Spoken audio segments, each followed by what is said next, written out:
Chapter 52. Toxicology. It was really the Count of Monte Cristo who had just arrived at Madame de Villefort's for the purpose of returning the visit of the Crown Prosecutor, and at this name, as may be easily imagined, the whole house was in confusion. Madame de Villefort, who was alone in her drawing-room when the Count was announced, desired that her son might be brought thither instantly to renew his thanks to the Count. And Edward, who heard nothing and nobody talked of for 2 whole days but this great personage, made all possible haste to come to him, not from obedience to his mother, not from any feeling of gratitude to the Count, but from sheer curiosity, and that he might make some remark, by help of which he might find an opportunity for saying one of those small pertnesses which made his mother say, "Oh, that sad child, but pray excuse him, he is really so clever." After the first and usual civilities, the Count inquired after Monsieur de Villefort. "My husband dines with the Chancellor," replied the young lady. "He has just gone, and I am sure he'll be exceedingly sorry not to have had the pleasure of seeing you before he went." 2 visitors who were there when the Count arrived, having gazed at him with all their eyes, retired after that reasonable delay which politeness admits and curiosity requires. "Ah, what is your sister Valentine doing?" inquired Madame de Villefort of Edward. "Tell someone to bid her come here, that I may have the honor of introducing her to the Count." "You have a daughter, then, madame?" inquired the Count. "Very young, I presume?" "The daughter of Monsieur de Villefort," replied the young wife, "by his first marriage, a fine, well-grown girl."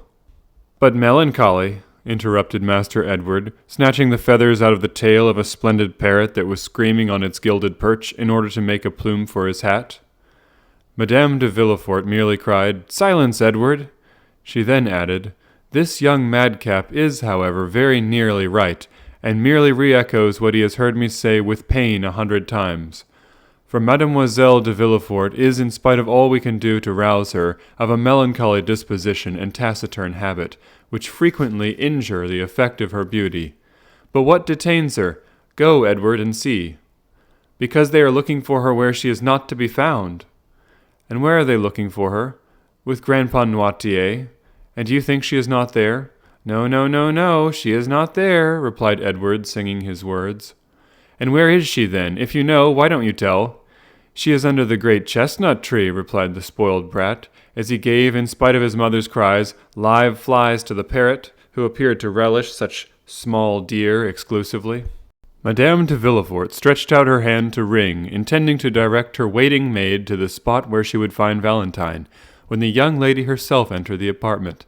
She appeared much dejected, and any person who considered her attentively might have observed the traces of recent tears in her eyes.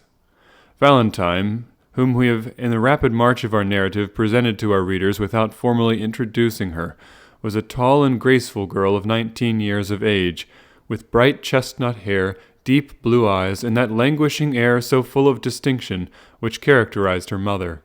Her white and slender fingers, her pearly neck, her cheeks tinted with varying hues, gave her at the first view the aspect of one of those lovely English women who have been so poetically compared in their manner to a swan admiring itself. She entered the apartment, and seeing near her stepmother the stranger of whom she had already heard so much, saluted him without any girlish awkwardness, or even lowering her eyes, and with an elegance that redoubled the Count's attention. He rose to return the salutation. "Mademoiselle de Villefort, my daughter-in-law," said Madame de Villefort to Monte Cristo, leaning back on her sofa and motioning towards Valentine with her hand. "And Monsieur de Monte Cristo, King of China, Emperor of Cochin China," said the young imp, looking slyly towards his sister. Madame de Villefort at this really did turn pale, and was very nearly angry with this household plague who answered to the name of Edward. But the Count, on the contrary, smiled and appeared to look at the boy complacently, which caused the maternal heart to bound again with joy and enthusiasm. "But, madame," replied the Count, continuing the conversation and looking by turns at Madame de Villefort and Valentine, "have I not already had the honor of meeting yourself and Mademoiselle before? I could not help thinking so just now. The idea came over my mind, and as Mademoiselle entered, the sight of her was an additional ray of light thrown on a confused remembrance. Excuse me the remark." "I do not think it likely, sir. Mademoiselle de Villefort is not very fond of society, and we very seldom go out," said the young lady. Then it was not in society that I met with mademoiselle or yourself, madame, or this charming little merry boy. Besides, the Parisian world is entirely unknown to me, for as I believe I told you, I have been in Paris but very few days. No, but perhaps you will permit me to call to mind... Stay. The Count placed his hand on his brows, as if to recollect his thoughts. No, it was somewhere away from here. It was... I do not know, but it appears that this recollection is connected with a lovely sky and some religious fest. Mademoiselle was holding flowers in her hand, the interesting boy was chasing a beautiful peacock in a garden, and you, madame, were under the trellis of some arbor. Pray come to my aid, madame. Do not these circumstances bring to your mind some reminiscences? No, indeed, replied Madame de Villefort, and yet it appears to me, sir, that if I had met you anywhere, the recollection of you must have been imprinted on my memory. Perhaps Monsieur le Comte saw us in Italy, said Valentine timidly. Yes, in Italy. It was in Italy most probably, replied Monte Cristo. You have travelled then in Italy, mademoiselle? Yes. Madame and I were there 2 years ago. The doctors were afraid of my lungs and prescribed the air of Naples. We went to Bologna, Perusa, and Rome. Ah, yes, true, mademoiselle, exclaimed Monte Cristo, as if this simple indication was sufficient to determine his recollections. It was at Perusa, on the day of the Holy Festival, in the garden of the Hôtel des Postes, when chance brought us together. You, Madame de Villefort, and your son, I now remember having had the honor of meeting you. I perfectly well remember Perusa, sir, and the Hôtel des Postes, and the festival to which you allude, said Madame de Villefort. But in vain do I tax my memory, of whose treachery I am ashamed, for I really do not recall to mind that I ever had the pleasure of seeing you before. It is strange, but neither do I recollect meeting with you, observed Valentine, raising her beautiful eyes to the Count. But I remember it perfectly, interposed the darling Edward. I will assist your memory, madame, continued the Count. The day had been burning hot, you were waiting for horses, which were delayed in consequence of the festival. Mademoiselle was walking in the shade of the garden, and your son disappeared in pursuit of the bird. And I caught it, mamma, don't you remember? Interposed Edward, and I pulled 3 such beautiful feathers out of his tail. You, madame, remained under the arbor formed by the vine. Do you not remember that whilst you were seated on a stone bench, and whilst, as I told you, Mademoiselle de Villefort and your young son were absent, you conversed for a considerable time with somebody? Yes, in truth, yes, answered the young lady, turning very red. I do remember conversing with an individual wrapped in a long woolen mantle. He was a medical man, I think. Precisely so, madame. This man was myself. For a fortnight I had been at that hotel, during which period I had cured my valet de chambre of a fever and my landlord of the jaundice, so that I really acquired a reputation as a skilful physician. We discoursed a long time, madame, on different subjects, of Perugino, of Raffaele, of manners, customs, of the famous Acqua Tofana, of which they had told you. I think you said that certain individuals in Perusa had preserved the secret? Yes, true, replied Madame de Villefort with a kind of uneasiness. I remember now. I do not recollect now all the various subjects of which we discoursed, madame, continued the Count with perfect calmness, but I perfectly remember that, falling into the error which others had entertained respecting me, you consulted me as to the health of Mademoiselle de Villefort. Yes, really, sir, you were in fact a medical man, said Madame de Villefort, since you had cured the sick. Molière or Beaumarchais would reply to you, madame, that it was precisely because I was not that I had cured my patients. For myself, I am content to say to you that I have studied chemistry and the natural sciences somewhat deeply, but still only as an amateur, you understand. At this moment the clock struck 6. It is 6 o'clock, said Madame de Villefort, evidently agitated. Valentine, will you not go and see if your grandpa will have his dinner? Valentine rose, and saluting the Count, left the apartment without replying a single word. Oh, madame, said the Count, when Valentine had left the room, was it on my account that you have sent Mademoiselle de Villefort away? By no means, replied the young lady quickly, but this is the hour when we give to Monsieur Noirtier the said repast which supports his sad existence. You are aware, sir, of the deplorable condition of my husband's father? Yes, madame. Monsieur de Villefort spoke of it to me. Paralysis, I think? Alas, yes. There is an entire want of movement in the frame of the poor old gentleman. The mind alone is still active in this human machine, and that is faint and flickering, like the light of a lamp about to expire. But excuse me, sir, for talking of our domestic misfortunes. I interrupted you at the moment when you were telling me that you were a skilful chemist." "No, madame, I did not say so much as that," replied the Count with a smile. "Quite the contrary. I have studied chemistry because, having determined to live in eastern climates, I have been desirous of following the example of King Mithridates." "Mithridates Rex Ponticus," said the young scamp as he tore some beautiful portraits out of a splendid album. "The individual who breakfasted every morning with a cup of poison à la crème." "Edward, you naughty boy," exclaimed Madame de Villefort, snatching the mutilated book from the urchin's grasp. "You are positively past bearing. You really disturb the conversation. Go, leave us, and join your sister Valentine in dear Grandpa Noirtier's room." "The album," said Edward sulkily. "What do you mean, the album?" "I want the album." "How dare you tear out the drawings?" "Oh, it amuses me." Go directly." "I won't go unless you give me the album," said the boy, seating himself doggedly in an armchair according to his habit of never giving way. "Take it then, and pray disturb us no longer," said Madame de Villefort, giving the album to Edward, who then went towards the door, led by his mother. The Count followed her with his eyes. "Let us see if she shuts the door after him," he muttered. Madame de Villefort closed the door carefully after the child, the Count appearing not to notice her. Then, casting a scrutinizing glance around the chamber, the young wife returned to her chair, in which she seated herself.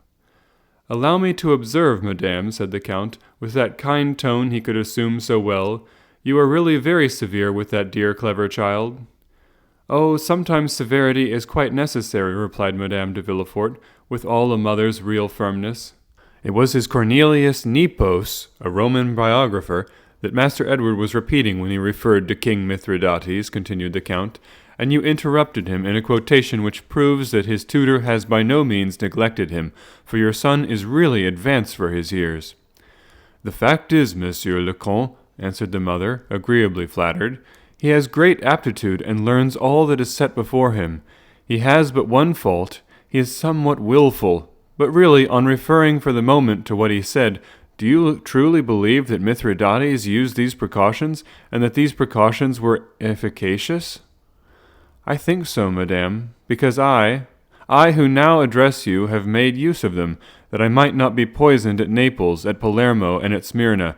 That is to say, on 3 several occasions of my life, when, but for these precautions, I must have lost my life." "And your precautions were successful?" "Completely so." "Yes, I remember now your mentioning to me at Perusa something of this sort." "Indeed, did I?" said the Count, with an air of surprise, remarkably well counterfeited. "I really did not remember it."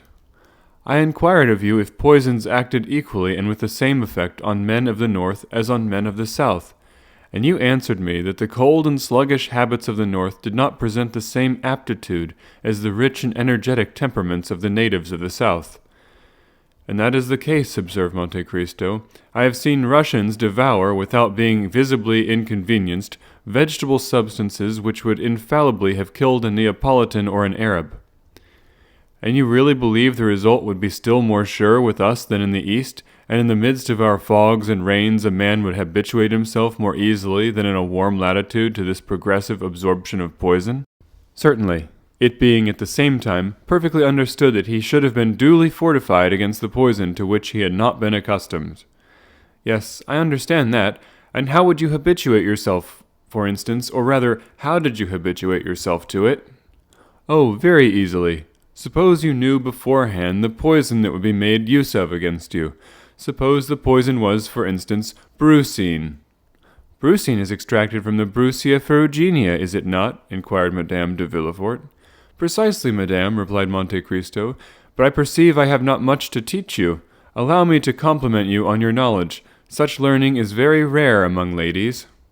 "Oh, I am aware of that," said Madame de Villefort, "but I have a passion for the occult sciences, which speak to the imagination like poetry and are reducible to figures like an algebraic equation. But go on, I pray of you. What you say interests me to the greatest degree." "Well," replied Monte Cristo, "suppose then that this poison was brucine, and you were to take 1 milligram the first day, 2 milligrams the second day, and so on. Well, at the end of 10 days, you would have taken a centigram. At the end of 20 days, increasing another milligram, you would have taken 300 centigrams. That is to say, a dose which you would support without inconvenience, and which would be very dangerous for any other person who had not taken the same precautions as yourself. Well then, at the end of a month, when drinking water from the same carafe, you would kill the person who had drank this water, without your perceiving, otherwise than from slight inconvenience, that there was any poisonous substance mingled with this water. Do you know any other counterpoison? I do not. I have often read and read again the history of Mithridates, said Madame de Villefort in a tone of reflection, and had always considered it as a fable. No, madame, contrary to most history, it is a truth. But what you tell me, madame, what you inquire of me, is not the result of a chance question. For 2 years since you asked me the same questions, and said, too, that for a very long time this history of Mithridates occupied your mind. True, sir. The 2 favorite subjects of my youth were botany and mineralogy, and subsequently, when I learned that the use of simples frequently explained the whole history of a people and the entire life of individuals in the East, as flowers betoken and symbolize a love affair, I have regretted I was not a man, that I might have been a Flamel, a Fontana, or a Cabanis. And the more, madame, said Monte Cristo, as the Orientals do not confine themselves, as did Mithridates, to make a cuirass of his poisons, but they also make them a dagger. Science becomes, in their hands, not only a defensive weapon, but still more frequently an offensive one. The one serves against all their physical sufferings, the other against all their enemies. With opium, with belladonna, with brucia, snakewood, and cherry laurel, they put to sleep all those who would arouse them. There is not one of those women, Egyptian, Turk, or Greek, whom here you call good women, who do not know how, by means of chemistry, to stupefy a doctor, and in psychology, to amaze a confessor. Really, said Madame de Villefort, whose eyes sparkled with strange fire at this conversation. Yes, indeed. Madame, continued Monte Cristo, the secret dramas of the East begin and end thus. From the plant which can create love, to the plant that can cause death, from the draught which opens heaven before your eyes to that which plunges a man in hell. There are as many shades of every kind as there are caprices and peculiarities in human, physical, and moral nature. And I will say further, the art of these chemists knows excellently well how to accommodate and proportion the remedy and the ill to its yearnings of love or its desires for vengeance. But, sir, remarked the lady, these Eastern societies, in the midst of which you have passed a portion of your existence, are as wild and visionary as the tales that come from their strange land. A man can easily be put out of the way there, then. It is indeed the Baghdad and Bassorah of Monsieur Galland. The sultans and viziers who rule over such society and who constitute in what in France we call the government are, in fact, really these Haroun al-Rashids and Jafars, who not only pardon a poisoner, but even make him a prime minister if his crime has been an ingenious one, and who, under such circumstances, have the whole story written in letters of gold, to divert their hours of idleness and ennui. By no means, madame. The fanciful exists no longer in the East. There are there now, disguised under other names and concealed under other costumes, agents of police, magistrates, attorney-generals, and bailiffs. They hang, behead, and impale their criminals in the most agreeable manner. But some of these, like clever rogues, have contrived to escape human justice and succeed in their fraudulent enterprises by cunning stratagems.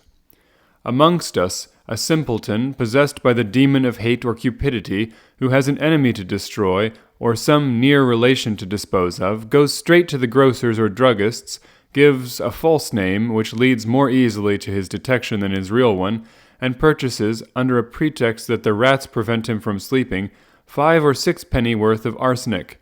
If he is really a cunning fellow, he goes to 5 or 6 different druggists or grocers, and thereby becomes only 5 or 6 times more easily traced. Then, when he has acquired his specific, he administers duly to his enemy or near kinsman a dose of arsenic which would make a mammoth or mastodon burst, and which, without rhyme or reason, makes his victim utter groans which alarm the entire neighborhood. Then arrive a crowd of policemen and constables. They fetch a doctor, who opens the dead body and collects from the entrails and stomach a quantity of arsenic in a spoon. Next day 100 newspapers relate the fact with the names of the victim and the murderer. The same evening the grocer or grocers druggist or druggists come and say, "It was I who sold the arsenic to the gentleman accused." And rather than not recognize the guilty purchaser, they will recognize 20. Then the foolish criminal is taken, imprisoned, interrogated, confronted, confounded, condemned, and cut off by hemp or steel. Or if she be a woman of any consideration, they lock her up for life. This is the way in which you northerners understand chemistry, madame. Desrues was, however, I must confess, more skilful. "What would you have, sir?" said the lady, laughing. "We do what we can. All the world has not the secret of the Medicis or the Borgias." "Now," replied the Count, shrugging his shoulders, "shall I tell you the cause of all these stupidities? It is because at your theatres, by what at least I could judge by reading the pieces they play, they see persons swallow the contents of a vial or suck the button of a ring and fall dead instantly. 5 minutes afterwards the curtain falls and the spectators depart. They are ignorant of the consequences of the murder. They see neither the commissary of police with his badge of office, nor the corporal with his 4 men, and that is an authority for weak brains to believe that this is the way that things pass. But go a little way from France, go either to Aleppo or Cairo, or only to Naples or Rome, and you will see people passing by you in the streets, people erect, smiling, and fresh-colored, of whom Asmodeus, if you were holding on by the skirt of his mantle, would say, 'That man was poisoned 3 weeks ago. He will be a dead man in a month.'" "Then," remarked Madame de Villefort, "they have again discovered the secret of the famous aqua tofana that they said was lost at Perusa?" "Indeed, does mankind ever lose anything? The arts are removed, and make a tour of the world. Things change their names, and the vulgar do not follow them, that is all. But there is always the same result. Poison acts particularly on one organ or the other, one on the stomach, another on the brain, another on the intestines. Well, the poison brings on a cough, the cough an inflammation of the lungs or some other complaint catalogued in the book of science, which, however, by no means precludes it from being decidedly mortal, and if it were not, would be sure to become so, thanks to the remedies applied by foolish doctors, who are generally bad chemists, and which will act in favor of or against the malady as you please. And then there is a human being killed according to all the rules of art and skill, and of whom justice learns nothing, as was said by a terrible chemist of my acquaintance, the worthy Abbé Adelmonte de Taormina in Sicily, who had studied these national phenomena very profoundly." "It is quite frightful, but deeply interesting," said the young lady, motionless with attention. "I thought, I must confess, that these tales were inventions of the Middle Ages." "Yes, no doubt, but improved upon by ours. What is the use of time, encouragements, medals, crosses, Monthyon prizes, etc., if they do not lead society towards more complete perfection? Yet man will never be perfect until he learns to create and destroy. He does know how to destroy, and that is halfway on the road." "So," added Madame de Villefort, constantly returning to her subject, "the poisons of the Borgias, the Medicis, the Renés, the Ruggieris, and later, probably, that of Baron de Trenck, whose story has been so misused by modern drama and romance—" "Were objects of art, madame, and nothing more," replied the Count. "Do you suppose that the real savant addresses himself stupidly to the mere individual? By no means. Science loves eccentricities, leaps and bounds, trials of strength, fancies, if I may be allowed so to term them. Thus, for instance, the excellent Abbé Adelmont, of whom I spake to you just now, made in this way some marvelous experiments." "Really?" "Yes, I will mention one to you. He had a remarkably fine garden, full of vegetables, flowers, and fruit. From amongst these vegetables he selected the most simple, a cabbage, for instance. For 3 days he watered this cabbage with the distillation of arsenic. On the 3rd, the cabbage began to droop and turn yellow. At that moment he cut it. In the eyes of everybody it seemed fit for table and preserved its wholesome appearance. It was poisoned only to the Abbé Adelmont. He then took the cabbage to the room where he had rabbits, for the Abbé Adelmont had a collection of rabbits, cats, and guinea pigs, equally fine as his collection of vegetables, flowers, and fruit. Well, the Abbé Adelmont took a rabbit and made it eat a leaf of the cabbage. The rabbit died. What magistrate would find or even venture to insinuate anything against this? What Crown Prosecutor has ever ventured to draw up an accusation against Monsieur Magendie or Monsieur Florence in consequence of the rabbits, cats, and guinea pigs they have killed? Not one. So then, the rabbit dies and justice takes no notice. This rabbit dead, the Abbé Adelmont has its entrails taken out by his cook and thrown on the dunghill. On this dunghill was a hen, which, pecking these intestines, was in her turn taken ill and died next day. At the moment when she was struggling in the convulsions of death, a vulture was flying by. There are a good many vultures in Adelmont's country. This bird darts on the dead bird and takes it away to a rock where he dines on his prey. 3 days afterwards, the poor vulture, who has been very much indisposed since that dinner, feels very giddy, suddenly whilst flying aloft in the clouds, and falls heavily into a fish pond. The pike, eels, and carp eat greedily always, as everybody knows. Well, they feast on the vulture. Well, suppose the next day one of these eels or pike or carp is served at your table, poisoned as they are to the 3rd generation. Well, then, your guest will be poisoned in the 5th generation and die at the end of 8 or 10 days, of pains in the intestines, sickness, or abscesses of the pylorus. The doctors open the body and say with an air of profound learning, "The subject has died of a tumor on the liver or of typhoid fever."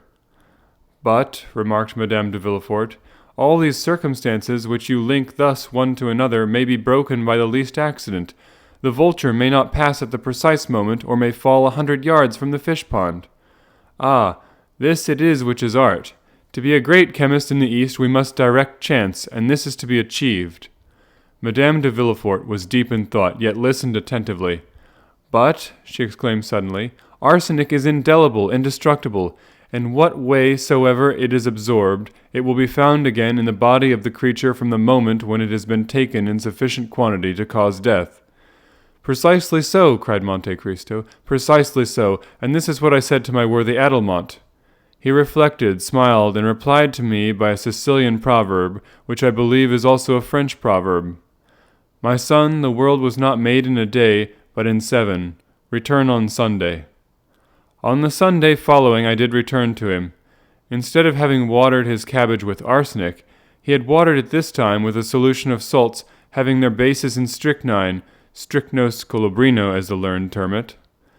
Now the cabbage has not the slightest appearance of disease in the world, and the rabbit had not the smallest distrust, yet 5 minutes afterwards the rabbit was dead. The fowl pecked at the rabbit, and next day was a dead hen.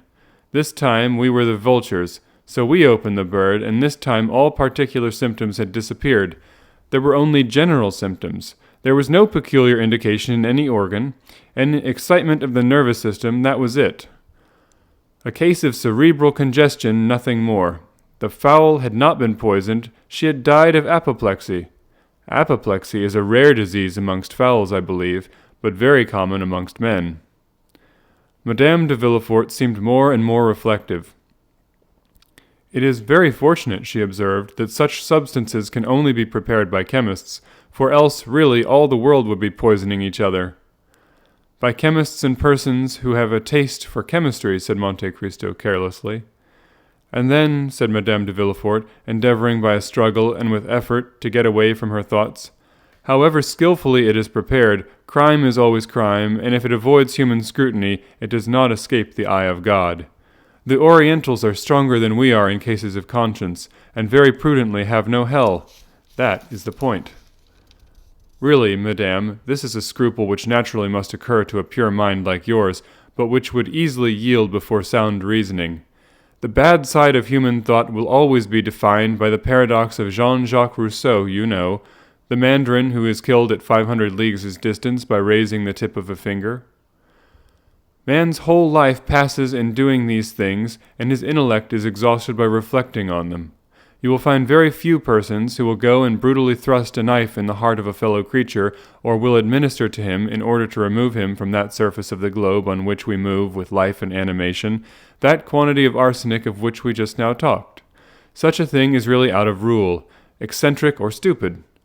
To attain such a point, the blood must be warmed to 36 degrees, the pulse be at least 90, and the feelings excited beyond the ordinary limit. But if passing as we do in philology, from the word itself to its softened synonym, you make an elimination, a simple change of words, instead of committing an ignoble assassination, if you merely and simply remove from your path the individual who is in your way, and that without shock or violence, without the display of those sufferings which, becoming a punishment, make a martyr of the victim, and of him who inflicts them a butcher, in every sense of the word.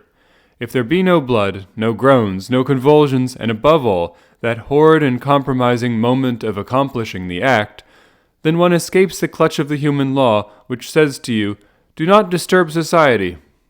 This is the mode in which they manage these things, and succeed in eastern climes, where there are grave and phlegmatic persons who care very little for the questions of time and conjunctures of importance. "Yet conscience remains," remarked Madame de Villefort in an agitated voice, and with a stifled sigh. "Yes," answered Monte Cristo, "happily, yes, conscience does remain, and if it did not, how wretched we should be. After every action requiring exertion, it is conscience that saves us, for it supplies us with 1,000 good excuses of which we alone are judges, and these reasons, how excellent soever in producing sleep, would avail us but very little before a tribunal, when we were tried for our lives." Thus Richard III, for instance, was marvelously served by his conscience after the putting away of the 2 children of Edward IV. In fact, he could say, "These 2 children of a cruel and persecuting king, who have inherited the vices of their father, which I alone could perceive in their juvenile propensities, these 2 children are impediments in my way of promoting the happiness of the English people, whose unhappiness they, the children, would infallibly have caused." Thus was Lady Macbeth served by her conscience, when she sought to give her son, and not her husband, whatever Shakespeare may say, a throne. Ah, maternal love is a great virtue, a powerful motive, so powerful that it excuses a multitude of things, even if, after Duncan's death, Lady Macbeth had been at all pricked by her conscience. Madame de Villefort listened with avidity to these appalling maxims and horrible paradoxes delivered by the Count, with that ironical simplicity which was peculiar to him.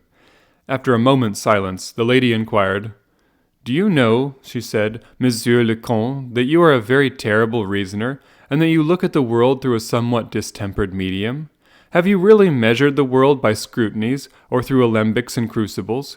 For, truth to say, you are a great chemist, and the elixir you administered to my son, which recalled him to life almost instantaneously—" "Oh, do not place any reliance on that, madame.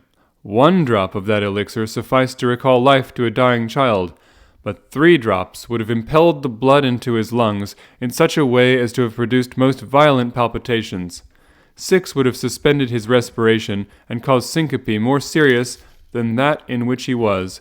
10 would have destroyed him. You know, madame, how suddenly I snatched him from those phials which he so imprudently touched. Is it, then, so terrible a poison? Oh, no. In the first place, let us agree that the word poison does not exist, because in medicine use is made of the most violent poisons, which become, accordingly as they are made use of, most salutary remedies. What, then, is it? A skilful preparation of my friends, the worthy Abbé Adelmont, who taught me the use of it." "Oh," observed Madame de Villefort, "it must be an admirable antispasmodic." "Perfect, madame, as you have seen," replied the Count, "and I frequently make use of it, with all possible prudence, though, be it observed," he added, with a smile of intelligence. "Most assuredly," responded Madame de Villefort in the same tone. "As for me, so nervous and so subject to fainting fits, I should require a Dr. Adelmont to invent for me some means of breathing freely and tranquilizing my mind, in the fear I have of dying some fine day of suffocation. In the meanwhile, as the thing is difficult to find in France, and your abbé is not probably disposed to make a journey to Paris on my account, I must continue to use the antispasmodics of Monsieur Planchet, and mint and Hoffman's drops are among my favorite remedies. Here are some lozenges which I have made up on purpose. They are compounded doubly strong." Monte Cristo opened the tortoise-shell box which the lady presented to him, and imbibed the odor of the pastilles with the air of an amateur who thoroughly appreciated their composition. "They are indeed exquisite," he said, "but as they are necessarily submitted to the process of deglutition, a function which it is frequently impossible for a fainting person to accomplish, I prefer my own specific." "Undoubtedly, and so should I prefer it after the effects I have seen produced. But, of course, it is a secret, and I am not so indiscreet as to ask it of you." "But I," said Monte Cristo, rising as he spoke, I am gallant enough to offer it to you." "Oh, sir!" "Only remember one thing. A small dose is a remedy, a large one is poison. 1 drop will restore life, as you have witnessed, 5 or 6 will inevitably kill, and in a way the more terrible inasmuch as, poured into a glass of wine, it would not in the slightest degree affect its flavor. But I say no more, madame. It is really as if I were advising you." The clock struck 6:30, and a lady was announced, a friend of Madame de Villefort who came to dine with her. "If I had had the honor of seeing you for the 3rd or 4th time, Monsieur le Comte, instead of only for the 2nd, said Madame de Villefort, "if I had had the honor of being your friend, instead of only having the happiness of lying under an obligation to you, I should insist on detaining you to dinner, and not allow myself to be daunted by a first refusal." "A thousand thanks, madame," replied Monte Cristo, "but I have an engagement which I cannot break. I have promised to escort to the Academy a Greek princess of my acquaintance who has never seen your grand opera, and who relies on me to conduct her thither." "Adieu, then, sir, and do not forget my recipe." "Ah, in truth, madame, to do that I must forget the hour's conversation I have had with you, which is indeed impossible." Monte Cristo bowed and left the house. Madame de Villefort remained immersed in thought. "He is a very strange man," she said, "and in my opinion is himself the Adelmont he talks about." As to Monte Cristo, the result had surpassed his utmost expectations. "Good," said he, as he went away. "This is a fruitful soil, and I feel certain that the seed sown will not be cast on barren ground." Next morning, faithful to his promise, he sent the prescription requested.